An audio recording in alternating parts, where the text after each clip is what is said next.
আগারগাঁওয়ের তাপ নিয়ন্ত্রিত সভাকক্ষ থেকে বের হয়ে নাসিরউদ্দিন পাটোয়ারি তীক্ষ্ণ কণ্ঠে ঘোষণা দিলেন, শাপলা ছাড়া এনসিপি নিবন্ধন নেবে না। শাপলা না পেলে বিএনপিও ধানের শীষ পাবে না। কথাটা যেন জানালার কাঁচ ভাঙার শব্দের মতো আছড়ে পড়ল দেশের রাজনীতিতে। কথাগুলো মুহূর্তেই ছড়িয়ে পড়ল সামাজিক যোগাযোগ মাধ্যমে আর চায়ের কাপে তর্কের ধোঁয়ায়। সোশ্যাল মিডিয়া ভেসে গেল হ্যাশট্যাগ আর কৌতুকে।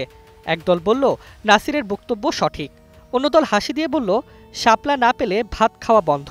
নানা মন্তব্যের ভাঁজে তর্ক, বিদ্রূপ আর প্রশংসা সব মিলে ফেসবুকে যেন টানাটানির এক উৎসব।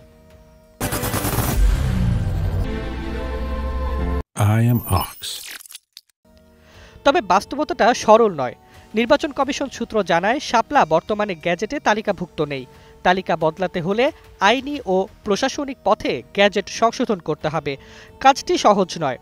ইসির কথায়, তালিকা বদলানো হলে শর্তমাফিক প্রতীক হিসেবে শাপলার পথ খুলতে পারে, কিন্তু সেটি নতুন আলোচনা ও সিদ্ধান্ত সাপেক্ষে। নির্বাচন কমিশনারও স্বীকার করেছেন, এখন পর্যন্ত গ্যাজেটে শাপলা যোগ করার কোনো বৈঠক বা সিদ্ধান্ত হয়নি। আলোচনা হলে বিবেচনা করা যাবে, তবে তা শর্ত সাপেক্ষ। এখানেই থেমে নেই বিতর্ক। এর আগে নাগরিক ঐক্য প্রথম প্রতীক হিসেবে শাপলা চেয়েছিল।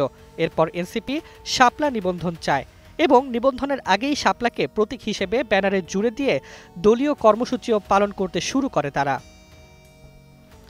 দুই দলের টানাটানিতে কমিশন ঝামেলা এড়াতে শাপলাকে তালিকা থেকে সরিয়ে রেখেছে বলে জানানো হয়, কিন্তু এনসিপি অনড়।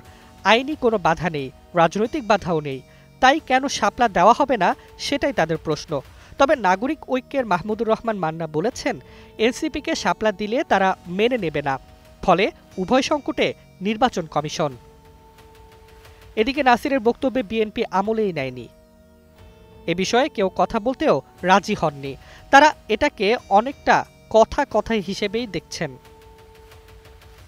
তবে বিএনপি সূত্রগুলো বলছে, ধানের শীষ শুধুই একটা প্রতীক নয়, এটি বিএনপির ইতিহাস, জনমানসিকতার অংশ।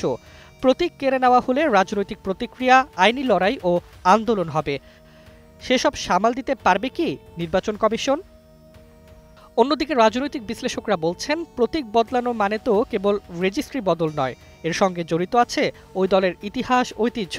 এখন বিএনপির ধানের শীষ প্রতীক কেড়ে নেওয়া হলে দেশের রাজনৈতিক ভারসাম্য চরমভাবে লঙ্ঘিত হবে, আর তার বড় প্রভাব পড়বে ত্রয়োদশ জাতীয় নির্বাচনে। একই কথা এনসিপির ক্ষেত্রেও প্রযোজ্য।